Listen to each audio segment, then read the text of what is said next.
ang buhay. Salamat sa walang hanggang patnubay mo. Salamat, salamat sa iyo. Walang hanggang pasasalamat ang sa iyo'y aming sasabihin. Maging sa huling sandali ng aming buhay, pasasalamat sa iyo'y walang hanggan.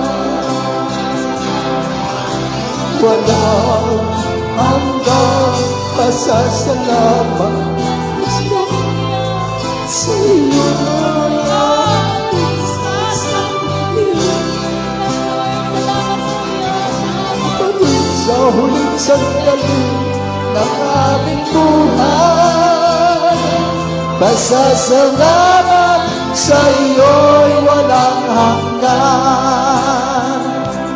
Pasasalamat sa iyo'y walang hanggan. Pasasalamat sa iyo. Pasasalamat sa iyo. Pasasalamat sa iyo. Walang hanggan. Walang hanggan.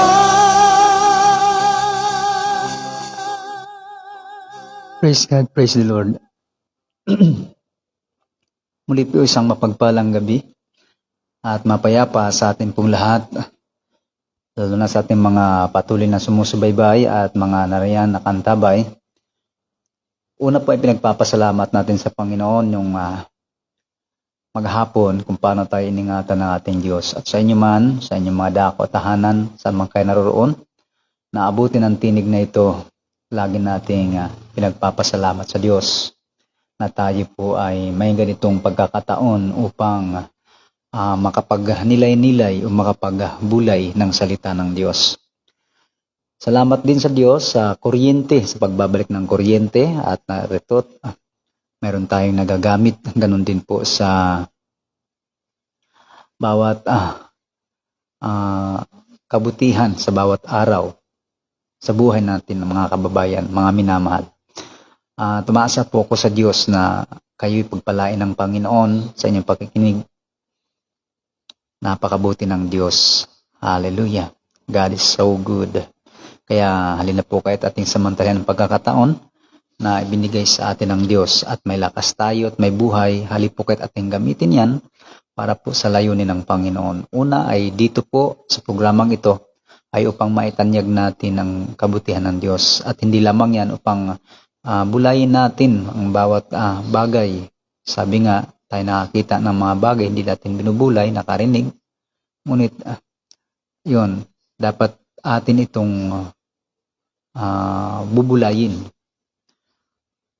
Alam niyo mga babayan, sa nakikita ko sa maraming mga tao sa panahon sa kasalukuyan, ay ang nakikita ko ay ang tao po ay hindi naman talaga masasabi natin na nagdiriwang sila o nagsiselebrate ng tinatawag na kapanganakan kuno ng ating Panginoon.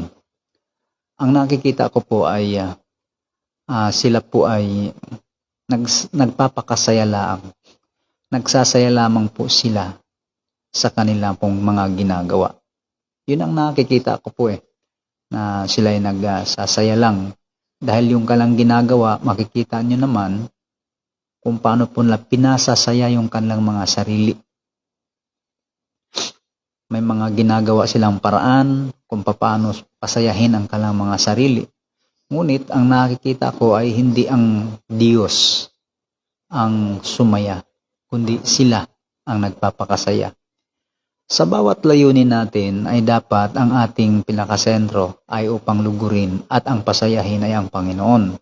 Hindi yung sa kagustuhan lamang natin na pasayahin ang ating mga sarili, yung pagpapakasaya na hindi naman sumasang-ayon ang Diyos dahil po sa maling kaparaanan. Una po, ang nakikita natin yung mga nagiging selebrasyon ng tao ay hindi po talaga totoo. Kaya po natin sinasabi yan dahil naobserbahan natin, hindi lamang kung ipapasok po natin dito ang aral ng Diyos ay malayong malayo sa katotohanan. Kita po natin, kanina nga lang ay namamasdan, nakikita natin yung mga tao. Grabe. Kasi tayo po ay nakakapunta ng school, nakakapasok tayo ng school. Nakikita natin yung mga ginagawa nila. Mayroon silang tinatawag na Christmas party. Hindi po tayo naki-Christmas party ha. Tayo po mayroon laang na ginawa doon na may hinahatid tayo. Kaya nakikita natin yung kalang ginagawa. Sila po ay naghihiyawan. Meron silang ginagawa na yung bang parang pinasasaya nila yung mga sarili nila. Ano po, kasama na roon yung pagkain, kasama na roon yung, tapos yung mga pananamit po nila ay talagang ano po, kung ano-anong mga gusto nilang panamit na hindi naman po makadiyos, makasanlibutan ang mga pananamit po nila. Hindi po matatawag nating yung magandang tingnan. Ano po, sa kanila siguro maganda silang tingnan doon, pero sa atin na mga naturuan ng Diyos sa pamumuhay na may kabanalan, hindi tayo natutuwa sa kanila pong mga kaparaanan. So, yun po. Una po, yun palang paggawa nila doon ay hindi po yun katotohanan. Dahil, alam niyo po, sa bawat ginagawa natin, kapag ito po ay bagay na hindi katotohanan, ito po ay hindi kailanman magmumula sa Diyos. Kapag ang paraan ay hindi nauugma sa katotohanan ng Diyos. Kaya nga, alam nyo, sino po ang may author ng hindi totoo? Ano po? Wala pong iba kundi ang kaaway ng Diyos, ang Diablo. Siya po ang pinanggagalingan sa hindi katotohanan. Kaya sa tuwing ginagawa po ng tao ang isang bagay na hindi totoo, lumalabas po, ay hindi po ito kailanman nanggagaling sa Diyos. Sabi nga sa 8, Korintay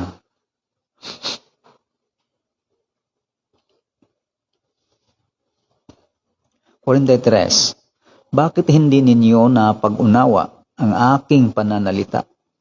Sapagkat hindi ninyo mangyayaring dinggin ang aking salita. Kayo'y sa inyong amang Diablo, at ang nais ng inyong ama ang ibig ninyong gawin.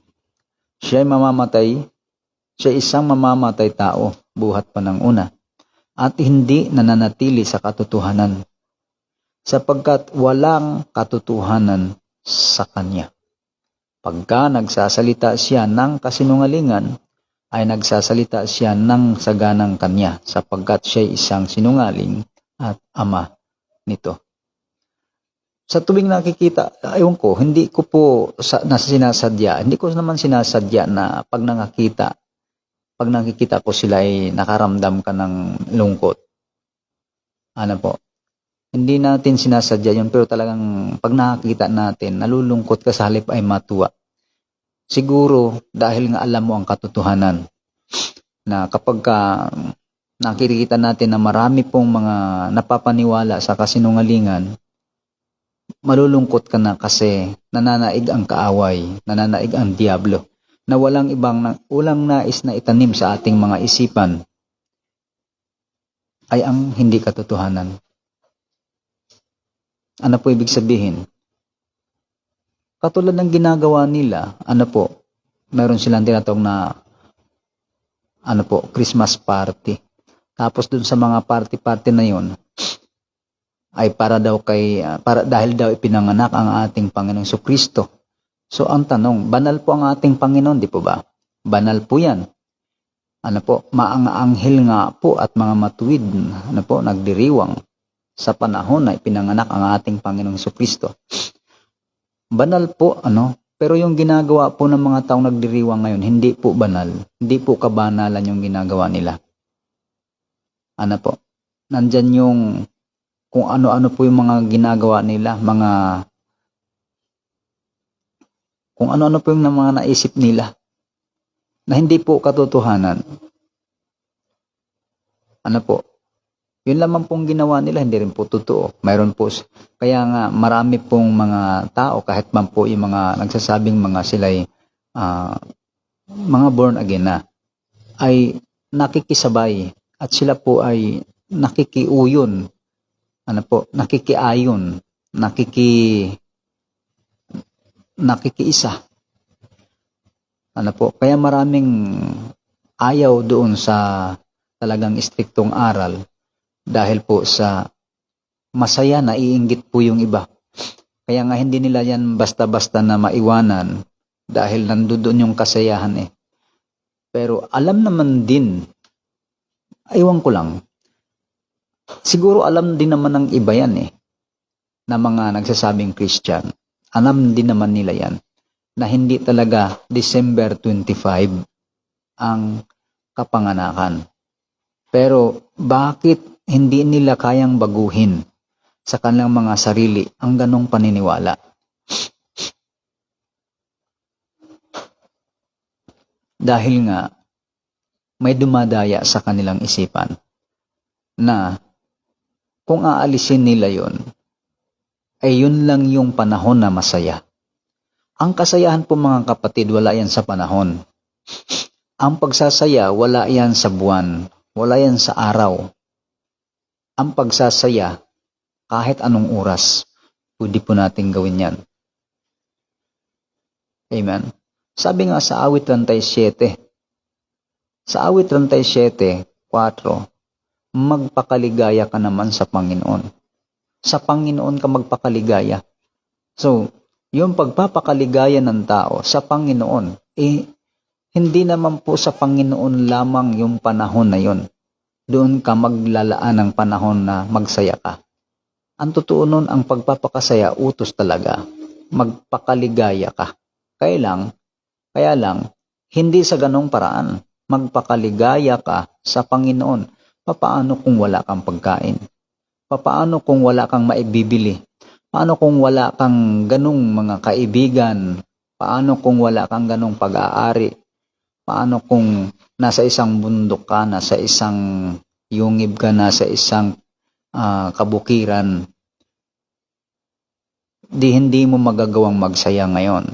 Kaya maraming mga tao sumasama ang loob kasi sa kanila daw ay hindi nila ma-celebrate ang Kapaskuhan, sabi ng iba. Dahil po sa kawalan. Biro nyo, tingnan nyo yung mga nangyari.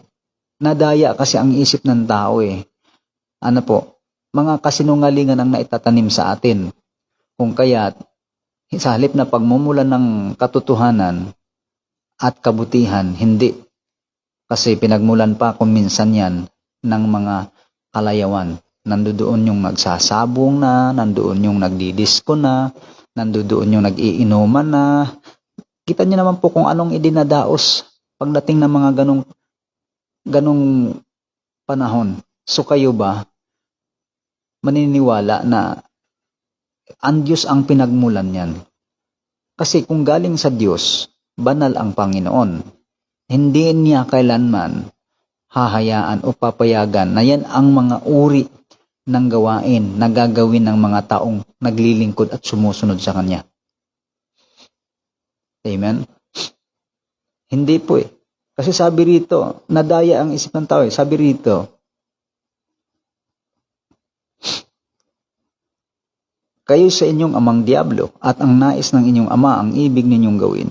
Siya isang mamamatay tao, buhat pa ng una at hindi na nanatili sa katotohanan. Sapagkat walang katotohanan sa kanya. Tingnan nyo Kaya pag may hindi katotohanan, mag-isip na po tayo. alam namin, hindi December 25 ang kapanganakan ni Kristo. Kaya hindi kami pwedeng makikiayon diyan, makikiisa, kasi magiging sinungaling kami hanggat pinaniwalaan namin yan. Una, napakarami pong supporting verse dito po sa Bible kung bakit talagang paninindigan natin na hindi December 25. At saka ang pagdiriwang ng Pasko ay hindi sa ganong paraan. Isineshare na natin yan, pero nasa kanila pa rin yan kung paniwalaan. Isineshare na rin natin yan kung ano ang tunay na diwa ng Kapaskuhan. Ngayon, sabi rito, kasi nakikita ko po mga babayan, mga kapatid, mga minamahal, kita ko yung emosyon ng mga tao. Hindi na maiintindihan yung kanilang gagawin. Parang ang saya nilang tingnan na hindi na gastos dito, gastos doon, kain dito, kain doon, bihis dito, bihis doon.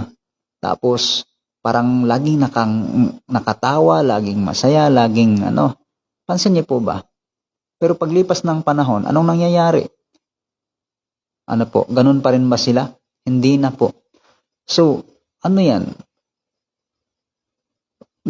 Pinaniwalaan mong sa Diyos yan. Bakit nag-iiba?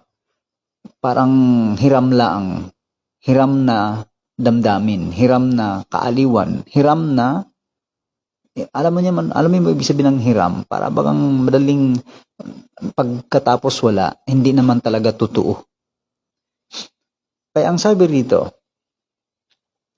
sapagkat walang katotohanan sa kanya, siya ay isang mamamatay tao buhat pa ng una, at hindi nananatili sa katotohanan, sapagkat walang katotohanan sa kanya. Pagka nagsasalita siya ng kasinungalingan, ay nagsasalita siya ng saganang kanya, sapagkat siya isang sinungaling at ama nito. Ngunit dahil sa sinasabi ko ang katotohanan, ay hindi ninyo ako sinasampalatayanan. Kaya nga po mga babayan, napapansin ko sa ibang mga born again, hindi natin sinisiraan yan. Napapansin ko, mayroon silang tinatawag na Christmas party din, nakikigaya din sila sa mundo, no? Ganito ginagawa nila, para lang sumaya sila. Mayroon silang tinatawag na, Christmas party, tapos mayroong exchange gift. Diba? Uulitin ko po ito, yung mga taong mahilig sa ganyan, nandadaya yan. Hindi po totoo yung ginagawa nilang exchange gift. Hindi po totoo yan. Bakit? Hindi po gift. Yung palitan, magkaiba po yun. Pagkapalitan, parang exchange lang yan. Huwag mong tawaging gift. Item, nagpalitan lang kayo ng item eh. Bumili din yung kasali, at yung palitan lang kayo. Walang gift diyan, kasi ang gift ay walang kang ginastos, pero tumanggap ka. Ngayon, paano nangyari 'yon? Paano ninyo natanggap? Paano niyo inadapt yung ganong katawagan na hindi naman talaga totoo? Hindi po totoo yung gift yan. Nagpalitan nga po eh. Ang alam ko sa gift ay ibinigay na walang kapalit. Wala kang binayad. Tama ba ako? Hindi. Kaya paano ka nagkaroon ng gift na may binigay ka rin naman kapalit? Nakuha po ninyo, siguro. Ngayon, paano mo natanggap? Paano mo pinaniwalaan na yan ay gift? Samantalang, hindi naman totoo. So, yan po, nadaya na po ang tao. Alam niyo po, kahit sa maliit na bagay lamang, nabubutasan na po ang tao eh. Nakakakita ng butas ang diablo dyan. Kaya, bawat paniniwala sa anumang bagay na hindi katotohanan, galing po yan kay Satanas. Hindi po yan galing sa Diyos. Anumang kasinungalingan, malaki man o maliit, walang ibang author dyan, walang ibang pinagmulan dyan, kundi ang diablo. Kasi sabi rito, sapagkat walang katotohanan sa kanya. pagka nagsasalita siya ng kasinungalingan, ay nagsasalita siya ng saganang kanya, sapagkat siya isang sinungaling. Sapagkat siya isang sinungaling. Ano po? At ama nito. Kaya napakalinaw. Tapos tuloy pa rin. Tapos sabihin nila sila ay mga samahan ng ganito, Christian, born again, may mga pastor pang pasimuno dyan, pati pastor wala ring alam Ano po, siya pasimuno ng mga ganong gawain. Kaya maraming ayaw talaga sa totoo. Sabi nga doon sabi ni Kristo ngunit dahil sa sinasabi ko ang katotohanan ay hindi ninyo ako sinampalatayanan. Maraming talagang pagkakatotohanan ng sabihin na sasaktan. Minsan sabihin, naninira. Yun ang madalas nating naririnig na comment, naninira. Pagka ganun sinasabi natin ang katotohanan.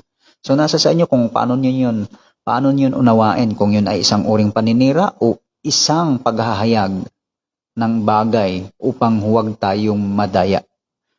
Para tayo matulungan lamang ay gawin natin talaga ang ihayag ang katotohanan. Kaya nga maraming ayaw, kaya maraming ganitong nangyayari.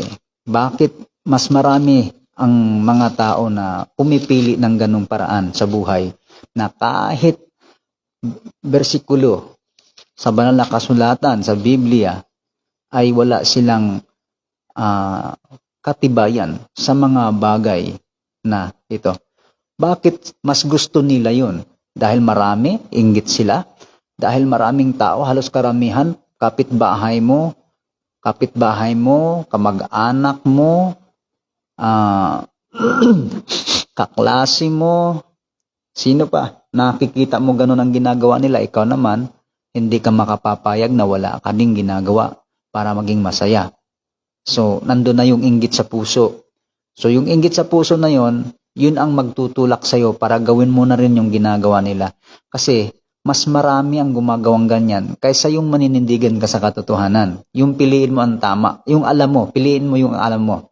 Sa 7 verse 13 ng Mateo, kayo'y magsipasok sa makipot na pintuan, sapagkat maluwang ang pintuan at malapad ang daan patungo sa pagkapahamak, at marami ang duoy nagsisipasok, sapagkat makipot ang pintuan at makitid ang daang patungo sa buhay, at kakaunti ang nangakakasumpong noon. Dito po, meron pong mga taong mas pipiliin talaga. Ano po, yung samahan ang marami. Marami na lumalakad na pumapasok sa pintuang malapad. Yon. Marami pala talagang taong mas pipiliin nilang sumama sa marami. Marami kumpara sa kaunti. Ganyan naman ang tao mas hahanapin nila, sabihin nila, doon na lang ako, mas marami doon So iniisip nila, pag marami, doon lang sila. Ano pang kasunod? Iniisip nila, mas tama yon kasi mas marami sila. Pero alam niyo po dito sa salita ng Panginoong Jesucristo, mag-isip ka. Bakit? Sapagkat ang sabi rito, kayo magsipasok sa makipot na pintuan, sapagkat maluwang ang pintuan at malapad ang daang patungo sa pagkapahamak. Kita niyo po ha? At marami ang duoy nagsisipasok. Marami ang duoy nagsisipasok. Ngayon, tanong, bakit mas pipiliin mo ang marami kaysa kakaunti? Dahil ba marami sila? So, sino ngayon ang binanggit ng Panginoon na mas marami doon ang lalakad at papasok? Diba? Sa maluwag na pintuan at maluwag na daan. Sino? Sila yung mga napapahamak. So, hindi nila tinitingnan kung nasa tama ba sila. Ang tinitingnan nila yung dami. Yan. Yung bang nakikita mo na ganito marami. Kaya kita niyo mga kabahayan ngayon, hindi naman naintindihan. Maraming naglalagay ng Christmas light, nagliliwanag ang mga bahay. So yan po lang nakikita natin, hindi naman masamang maglagay ka ng ilaw. Pero anong kahulugan ng ilaw na nilalagay mo? Bakit kumukutitap? Tapos tuwing December lang. tatanggalin mo paglipas na ng mga buwan na yan. Kung gusto talaga natin ng ilaw, kung ang purpose nyo ay para magliwanag, kabit nyo buong taon. Huwag nyo tanggalin. Di ba? Kung nasasayahan kayo dyan, dapat hindi yan inaalis. Di ba masaya? At kung yung mga tugtog na pagdating ng ganito, jingle bells, di ba? Yung mga tugtog na yan, di ba masaya, emosyonal na masaya ang mga bata? Oh, masaya pala eh. Di huwag nyo nang tigilan yan. Tuloy-tuloy yan buong taon. Kung yan gusto nyo maging masaya, tapos mangangarap pa sila sa daw Pasko araw-araw lagi. Eh bakit hindi nila gagawin? So ibig sabihin talaga, meron lang silang paniniwala na ganito't ganyan. So doon pa lamang po mga minamahal, nadaya na tayo ng kaaway. Pwede namang magsaya. Anumang oras, anumang araw, pwede kang magbigay. Anong oras, anong araw. Diba? Yung pagpapatawad, yung pagbabatian. Hindi naman yan sa isang panahon lang. Ano ba naman ang tao? Kung talagang gusto niyo yung katotohanan, makinig kayo. Pero kung ayaw niyo ng katotohanan, bahala kayo. Wala tayong magagawa. Kaya po, nasa halip nga tayo masaya, gusto nating may mga bumabati. Hi Pastor, hi Brad, Merry Christmas, ganito. Imbis na maging masaya ka, siyempre, pagka sumang-ayon ka, para ka na rin naniwala doon eh. Diba? Eh alam mo namang hindi totoo na Merry Christmas. Diba? Naniniwala ka ba roon? Eh bakit sa ibang panahon hindi ka na binabati? Na Merry. O, di ba? Kung yun sa Tagalog ay maligaya, dapat binabati ka rin sa ibang araw. Kasi ang pagpapasaya, huwag lang sa puntong ganun. Masaya ka ba? Bakit ka masaya? May pagkain ka, masaya ka dahil mayroong bagong damit ka. Masaya ka dahil may tinatanggap kang mga regalo daw. Masaya ka, bakit? Saan nanggagaling yung saya na yon? Yun ang tanong. Anong pinagmulan ng saya na yun? Saan galing yung saya na yun? Dahil ba talaga isinilang ang ating Panginoong Hesukristo? Dahil ba talaga ay nagpupuri ka sa Diyos? Dahil ba talaga ay niluluwalhati mo ang Panginoon sa nangyari? O dahil sa mga material lamang na bagay? Ano po?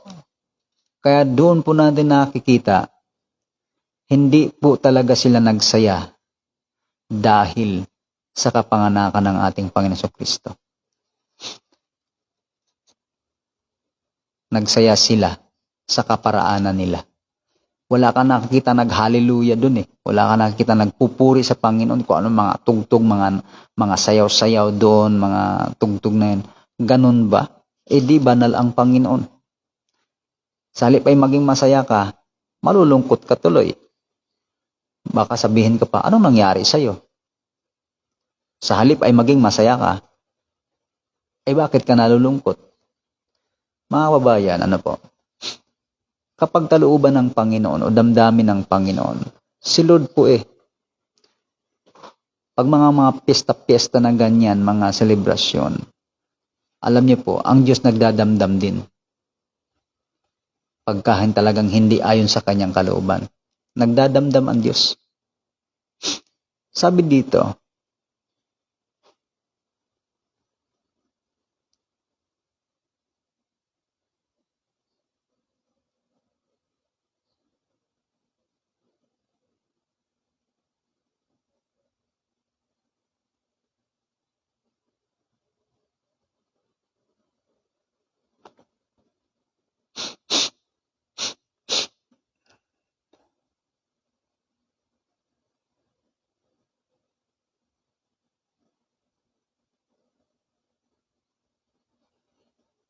ito may yung mga bagong taon, yung bago ng buwan ng taon, talagang pinagdiriwang ng mga tao. Grabe kung makaano ang tao. Akala mo talaga blessed na blessed sila sa Panginoon. Ano po? Pero pero ang pagpapatunay na hindi sila nabibless sa Panginoon, yung ginagawa nila kasamaan. Isipin mo ba naman? Yung mga bagong buwan na yan, mga yung pagsapit ng taon. Ang sabi nga rito, Isaiah sa 1:14, pinagdamdam ko ng aking puso ang inyong mga bagong buwan at ang inyong mga takdang kapistahan. Mga kabagabagan sa akin, ako'y pata ng pagdadala ng mga yaon. Tingnan nyo ha, ako'y pata ng pagdadala ng mga yaon. Pagod na ang Panginoon. Pagod na. Lagi siyang nasasaktan, nagdaramdam. Sa halip na ang tao ay magpapakadiyos, ginagawa nilang dahilan ang Diyos para ang kanilang mga kalayawan ay may sakatuparan. Naging dahilan patuloy, naging sanhi pa yung mga tradisyon o yung mga ginagamit nilang batayan at nadadawit pa ang Diyos. Pero yung mga gawa nila ang magpapatunay na hindi talaga ito ay para sa Panginoon, kundi para sa kanilang mga sariling kalayawan. Ano bang ginagawa nila pag ganyan? Napanood nyo ba? Nakikita nyo ba sila? Maganda sana kung lumuluhod ka, nagpupuri ka sa Diyos, dumadapa ka, nagluluwalhati ka sa Panginoon, pero hindi naman yun eh. Ang mga pananamit, naku po, kung makikita nyo lang, lalo yung mga estudyante, nakikita ko yung mga pananamit ng mga estudyante ngayon, kanina nakakita ko ang mga pananamit nila. Mga malalaswa na po eh, mahahala yung mga pananamit. Talaga pong hindi na po talagang kaaya-ayang tingnan ang mga pananamit nila. Parang wala na sa katinuan eh, no? Wala na sa kaayusan yung mga pananamit nila. Ganyan ba ang para sa Diyos? Ganyan nyo ba handugan ang Panginoon? Ganyan nyo ba alayan ang Panginoon? Ganyan nyo ba ipagdiwang ang kapanganakan ni Kristo? Ganyan nyo ba isi-celebrate na may Kristong ipinanganak? Anong pagkakilala nyo sa Panginoon? Ganyan ang pagkakilala nyo kay Lord? Hindi na turuan eh. No? Hindi na aralan ng salita ng Diyos. So ngayon, pinaniwala sila, pero tayo, nagising tayo sa katotohanan. Nung malaman natin ang katotohanan, binuksan ng Diyos ang ating kaisipan, hindi na tayo naggumagaya sa sanglibutan. Kaya nga, may pagbabago dapat na mangyayari sa ating puso, sa ating isip, gaya ng sinasabi sa aklat ng Roma 12, talata ay 2. Anong sabi? Huwag kayong magsiayon sa sanglibutang ito, kundi mag-iba kayo sa pamamagitan ng pagbabago ng inyong pag-iisip. Kayo rin mga kababayan. Alam niyo malapit na si Lord. So habang tayo naghihintay, ay malamang marami dyan na mga hindi handa. Marami dyan na hanggang ngayon ay walang kahandaan. So ang kanila pa rin puso at kanilang isip nasa mundo pa rin. Nasa sanlibutan pa rin. Ano po? Ano pang sabi rito? Upang mapatunayan ninyo kung alin ang mabuti at kaaya-aya at lubos na kalooban ng Diyos. So hindi naman kalooban ng Diyos yung ginagawa nila.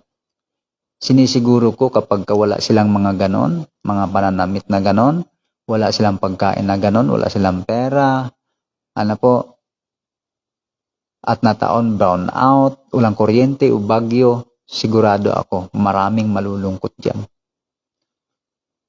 Ano po? Kaya lumalabas, ang dahilan ng pagsasaya ng tao ay material na bagay, hindi ang spiritual na bagay. Kaya makikita mo, ang maraming mga Christian, hindi talaga sila spiritual. Sila po talagay mga makalaman. Makalaman, hindi spiritual, namumuhay sila sa spiritual. Kaya yung mga tao rin gustong-gusto sa mga ganyang church, ganyang gustong-gusto sa mga ganyan, makalaman din yung mga ganyan. Bakit? Yun ang gusto nila eh. Maging masaya sa ganong paraan. Kita niyo po. Kaya kung gusto nating magpakasaya sa Panginoon, tama lang, maging masaya ka sa Panginoon. Huwag mong gawin yung kagagalit ng Diyos. Handugan mo siya ng banal na bagay o kaya maglingkod ka sa kanyang may katapatan na puso. At yun po ang hindi lamang yun, ikaw ang maging masaya, kundi masaya din ang Panginoon. Kung ganon. Ano pang sabi? Ano po? Dito po sa aklat ng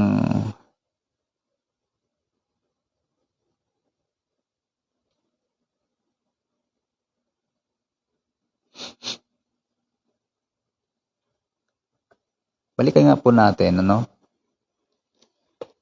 Dito nga, ano? Sa Deuteronomy muna. Sa 28 verse 47. Sapagkat hindi ka naglingkod sa Panginoon mong Diyos na may kagalakan at may kasayahan ng puso dahil sa kasaganaan ng lahat ng mga bagay. Hindi ka naglingkod sa Panginoon ng may kagalakan? Bakit? Bakit? Bakit ganyan ang puso ng tao? Ano po? Dahil sa kasaganaan ng mga bagay na kanyang tinatangkilik.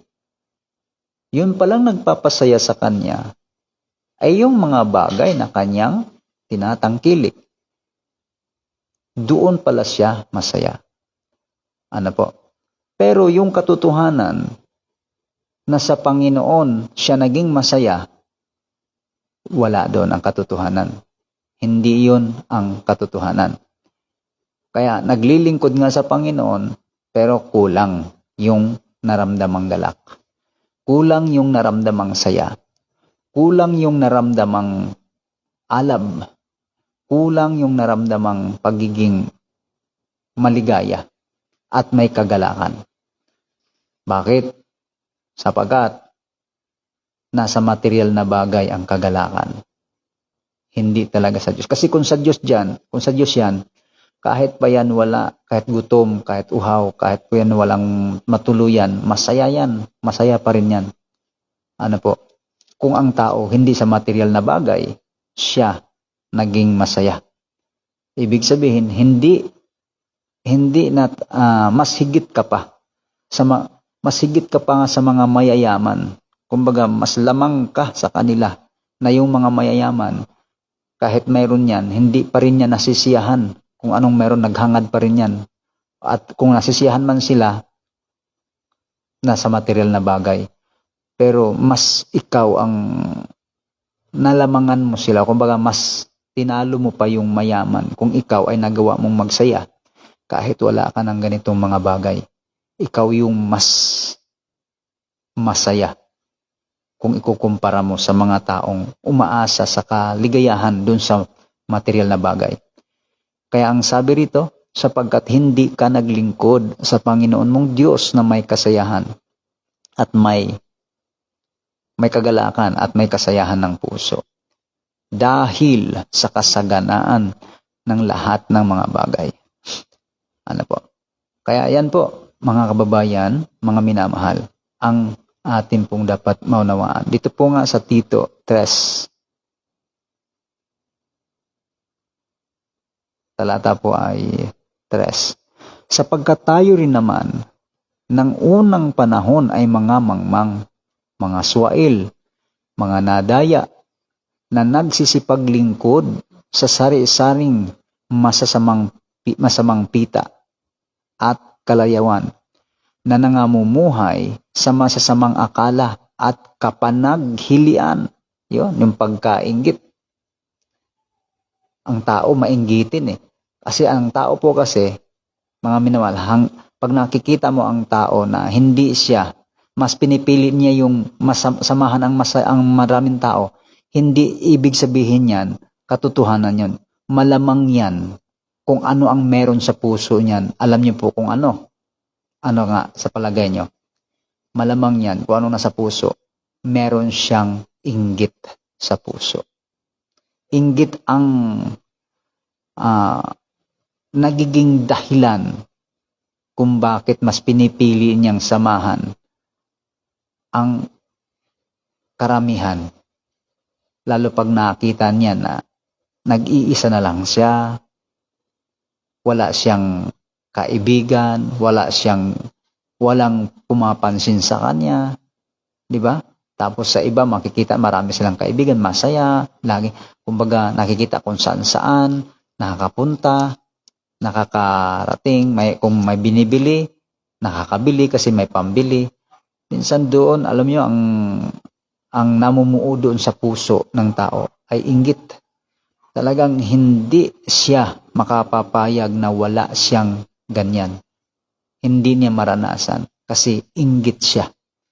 Inggit ang nagdadala sa kanya ng ganung bagay. Kaya may mga taong dahil sa inggit ay hindi niya talaga matalikuran ang mga ganyang bagay. Opo, hanggat naiinggit ang tao sa mga bagay na yan, yung inggit, kapanaghilian, anong sabi? Sabi, sapagkat tayo rin naman ng unang panahon, yun yung buhay natin nung una, ay mga mangmang, mga swael. Yan, mga swael, mga nadaya, di ba? Nadaya tayo, napapaniwala tayo kung ano-ano. Di ba? Pero sa mga iba na hindi sila ganun kasinop, okay lang kahit kunting mali, okay lang kahit hindi totoo, at least naman minsan lang ginagawa yan. Aba, hindi po ganun mga minamahal. Sa Diyos po kasi, ang mali, mali. Ang tama, tama. Hindi mo pwedeng baguhin yung mali na merong konsiderasyon. Pag gusto mo, pwede mo na siyang baguhin na ipalagay na tama. Hindi po. Ang Diyos kasi, once na sinabi ng Diyos mali, huwag mong, dahil sa may gusto kang gawin, na isipin mong na yun ay tama, hindi pa rin maaari. Ginagawa mo yun, pero hindi talaga mababago na yung mali magiging tama. Nananatiling mali ang mali, at ang tama ay tama. Kaya, huwag na huwag tayong padaya. Kaya ang sabi rito, mga swail, mga nadaya, tayo'y mga nangadaya, na nagsisipaglingkod sa sari-saring masasamang pita at kalayawan. Yun kasi na sobrang inggit ni mga ganyan ang iba, naiinggit na nangamumuhay sa masasamang akala. At kapanaghilian. Yan yung nasa puso pagkainggit na nanaghili. Mga napupuot at tayo'y nangagkakapuutan. Yon. Pero hindi na po ganyan. Ang totoong nasa Diyos, wala na ang ganyang buhay. Tinalikuran na po yan. Kaya ang sabi sa aklat ng Roma magbago sa pamamagitan ng pagbabago ng inyong pag-iisip. Amen? Upang mapatunayan ninyo kung alin ang mabuti at kalooban ng Panginoon. Yun yung dapat. Huwag nating pairalin sa puso yung inggit. Huwag po. Kasi maiinggit ka. Pag naiinggit ka na, hindi mo na ngayon titingnan ang katotohanan. Titingnan mo na yung dami. Kasi inggit ka. Ano po? Ako, mas kainggitan ko yung makakapasok ng langit. Ewan ko lang ba sa iba kung saan sila naiinggit. Mas, kung imaginein mo, pag nakapasok ka ng langit, ewan ko lang kung anong saya. Yun nga lang sa graduation, pag napasama ka sa gumraduate, masaya ka panandalian lang yung bagay na yun. Yun pa kayang manahan ka na wala ng hanggan. Hindi ka na mamamatay. At kita niyo yung mga pagkain doon. Hindi mga processed food. Ang mga pagkain doon, mga sariwa. Kita niyo po, may bunga ng punong kahoy. Yung mga pagkain natin dito, kita niyo po yung mga pagkain, mga nakakasira. Kaya, maraming tao ayaw sa agriculture. Maraming tao ayaw sa mga ganun. Gusto'y syudad, gusto'y ganyan, hawak bulpin lang. Gusto'y ganyan ang mga tao. Pero alam niyo mga minamahal, sa simula't simula, alam niyo, iminulat tayo ng Panginoon na ang mga unang tao ay namumuhay sila na ang kalang kinakain ay natural. Dumating ang panahon, marami nang nagiging sakit ang tao at problema dahil sa hindi na natural kinakain ng tao. Marami nang nagkakasakit. Kaya gusto ng Diyos, gusto ng Diyos sa ganong paraan ay mayroon talaga siyang malasakit sa ating buhay. Mayroon siyang pag-ibig sa atin. Gusto niyang tayo bubuti. Pero ang tao, ayaw talaga ng tao. Ayaw na ayaw. Kaya sinong hindi, kung may gamitin natin yung salitang mundong inggit o kapanaghilian, sinong hindi maiinggit kung mapunta sa langit ang iba, ikaw hindi? At iisipin mo na lang yung hirap mo. Yung hirap mong dadanasin pag hindi ka nakapasok sa langit. Habang buhay ba tawag doon? Wala nang katapusang paghihirap. Samantalang kung sa kaharian ng Diyos, mga kababayan, napaka ano po yung bagay na yon. Hindi yun kakaunti, hindi yun pipitsugin, hindi yun maliit na bagay. Yon. 2 talatang 1. Kaya't ng unang Pedro, kaya't sa paghihiwalay ng lahat ng kasamaan at lahat ng pagdaraya at pagpapaimbabaw at mga pangmaghili at ng lahat ng panglalait. Kaya anong gawin? Paghihiwalay sa lahat ng kasamaan. Kasamaan kasi yun eh. Hihiwalay ka sa lahat na yun. Yung mga dati mong buhay, paimbabaw, pangmaghili, panglalait, pandaraya, kasamaan. Yun ay pinahihiwalay tayo doon. Kaya mga kababayan, bakit parang wala ang taong naiintindihan? Totoo nga bang wala silang naiintindihan o hindi lang talaga kaya nilang talikuran? Maaring may naintindihan, pero maaring hindi rin nila kayang talikuran kasi nga inggit sila. Pag hindi na yan tinanggal ang ugali na yan na pagkainggit, hindi nila matatalikuran talaga ang kasamaan dahil sa inggit. Pero kanino dapat tayo mainggit? Kung ang mga anak ng Diyos, sabi nga kung makita niyo sila Abraham, nauupo doon sa kaharian ng langit, ano kayang maramdaman natin? Gusto niyo dito? Gusto niyo may kayamanan dito? Gusto niyo kalayawan dito? Gusto niyo kasayahan dito? Nasa sa inyo po yun. Pero hindi naman talaga nakakainggit yung mga bagay ng mundo. So may mga bagay tayong tinatangkilik dito. Pero yan naman po ay pangsamantala lang. So yan po gagamitin natin sa tama, gamitin natin sa mabuti. Pero hindi natin gagamitin yan sa kalayawan, hindi gagamitin sa kasamaan, hindi natin gagamitin yan sa kung anong gusto natin para maging masaya lamang tayo. Pero sa harapan ng Diyos, hindi naman. Mas maganda, ang Diyos ang mapaparangalan, ang Diyos ang maluwalhati. Dito pa lang sa lupa, nagawa na natin yung ganong mga gawain dahil doon tayo hinuhubog. Dito tayo hinuhubog. Parang itong lugar na to, dito tayo nagtitraining. Kaya dapat tayo ay maging handa. Pagdating ng Panginoon, mga minamahal, sisiguruhin po natin na dapat hindi tayo sa tulong ay kahabagan ng Panginoon. Hindi tayo yung nasa kalagayan na mapapahamak. Hindi pa ramdam ng tao hanggat ang tao ay hindi pa nakaranas ng hirap, hindi pa niya yan maramdaman. Parang sakit yan Hanggat hindi pa ng tao nagkakasakit, tuloy pa yan sa bisyo. Pero subukan yung magkasakit yan, na malubhang sakit. Anong ibubukan ng bibig niyan? Ganyan din sa impyerno. Sa impyerno, hindi pa yan magiging, hindi pa niyan ang tao ay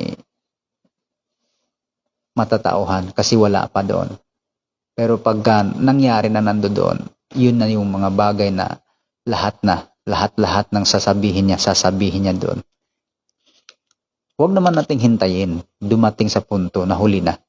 Hanggang may panahon, hanggat may oras, hanggat may time, mga kababayan, sa mga hindi pa talaga nakakaalam ng kalooban ng Panginoon, inanyayahan ko po kayo, magbalik loob na po tayo sa Panginoon.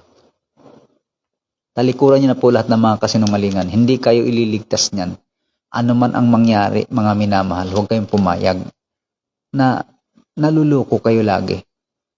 Dapat kayo magkaroon ng kaalaman. Ang bayan ay nasira dahil sa kakulangan ng kaalaman. Isa po yan ang dapat nating alamin. Totoo nga ba? Yung kanyang ginagawa. Yung pagsasaya nila, totoo rin ba yon? Sa Diyos ba, para sa Diyos ba talaga yon? Yung pitsa na yon, tama ba? Totoo ba? Hanggat naniniwala tayo sa kasinungalingan, mga minamahal, nananaig ang kaaway, nananatili tayo sa kadiliman. So hanggang kailan tayo makalaya mula sa kadiliman pag hindi natin tinalikuran lahat-lahat ng mga kasinungalingan. Mga minamahal, sa inyong lahat, pagpalain po kayo ng Panginoon at muli, umaasa po ako sa Diyos na may mga magbabago ang pag-iisip. May mga taong magbalik loob sa Panginoon. Pwedeng maging masaya anumang oras, pero sa Panginoon mo siya gamitin. Sa Panginoon ka magpakaligaya. Magpakaligaya ka naman sa Panginoon at bibigyan ka niya ng nasa ng iyong puso. God bless everyone.